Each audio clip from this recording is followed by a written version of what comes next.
Hi everyone, my name's Rachel and welcome to Don't Crop Me Now. We've done a short video here to show what we've been up to last weekend on the allotment. So you can see this bed that has been cleared, and we've got a few plants here that we planted in the greenhouse a few weeks ago to try and get a second crop in some of our beds. You can see that we've moved these potato tubs that had been growing on top of the bed. We saw a few signs of blight, which I will link in. I think I'll do a separate video about the signs of blight. Only on the odd few leaves, but the problem was this week was forecast to be quite warm and wet, and the ideal really conditions for blight to spread.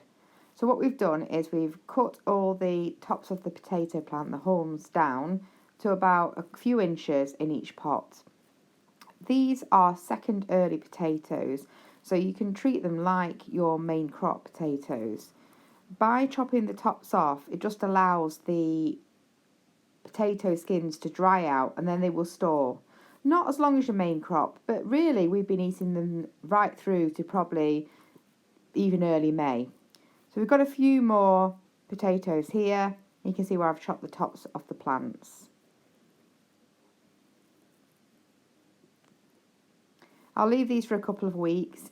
You can see here where we've got a few green potatoes on top. That's where I wasn't very good at covering with extra and earthing the potatoes up.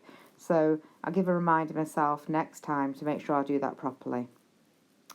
So here we can just see a crop from one of the tubs. So this was one potato tub that had 3 Picasso tubers in, and there was about 5.1 kilos of potatoes in the one tub. So the potatoes have really loved the rain.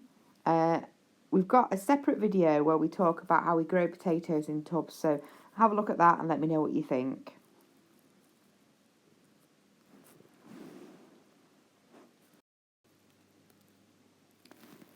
So here you can see where I've just moved a few more of the tubs. I've moved them off the beds just so we can then plant in the beds for the second crops. We've also got a bed that was full of potatoes just planted no dig in the ground. So you can see that I've done the same thing here and cut the tops off. So we're back to that original bed, and you can see here that I've planted out some of those crops that I started in the greenhouse a couple of weeks ago. So we've got some dwarf beans here and some climbing peas. The climbing peas, I'm just going for a bit of a chance on this. It's a little bit late, but I'm going to give it a go anyway. The dwarf beans should be pretty reliable and should be ready within a few weeks. So one of our other main jobs the weekend was to harvest our onion crop. So you can see here in our no-dig beds, very little weeds. Most of the onions have done well. Some of the reds have gone to seed, which you can see these large green bits sticking up. They're the ones that have gone to seed. And where the onions have fallen over, they're much better. Shallots have done amazing. We've got a really good crop here of shallots, and you can see that they're ready for harvest too. So we will take them out. So harvesting the onions here. Quite a few of these red onions have gone to seed, and you can see that by the ones with the green stems that are sticking right up. So those stems will probably be hollow, and the actual onion bulbs are quite hard. They're not really edible. So a lot of those ones will need to go on the compost, unfortunately. But the yellow onions have done pretty well, and you can see here how easy they are to pull out of the no-dig beds and how we've got very little weeds here. Just a couple there have gone to seed on the yellow ones. I think probably I will give it a go at growing onions from seed rather than sets for next year. That can be one of my new things for 2020.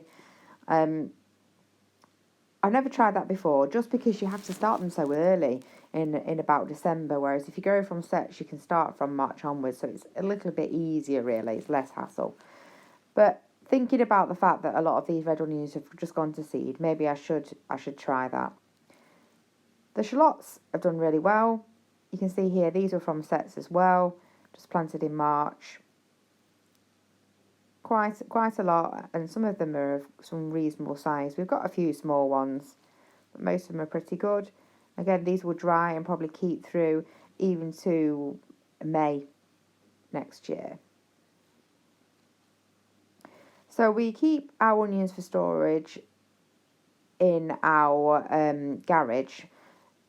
Ideally what I'd do is I'd dry them out in the greenhouse, but we've not really got much room in either the greenhouse at home or at the plot, so I'm going to actually dry them in the garage.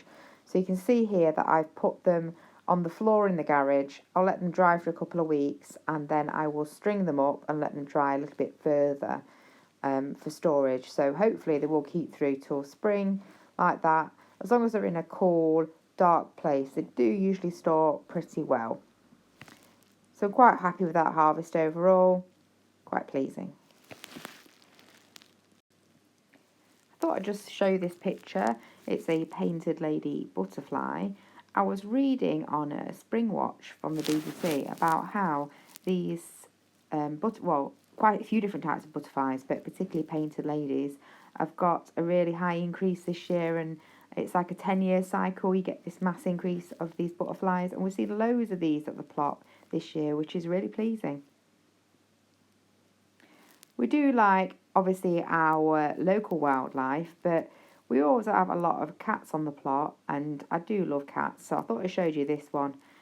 This little kitty lives in the house that is just the other side of the allotment. You can see in the background here, the other side of the fence. She's really friendly, so I do encourage her quite a lot. She's very cute.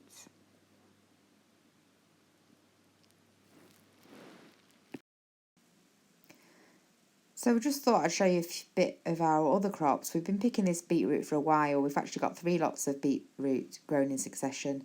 It's done amazing this year, so I'm going to make some chutney from this during the week. We've also picked a load of rhubarb. Here's one batch here. We will be canning this rhubarb, and we'll also make jams and chutneys. So another job that we did was to start making chutneys and jams and processing these. So we've got some rhubarb that is being canned, has been processed on the left, and also some apples which we'll use for the chutney. Here you can see a few things that we've started making. So we stewed the rhubarb, pickled beans, and also canned some plums. Unfortunately, they floated a bit, but I'm sure they'll still taste good and should keep for a while.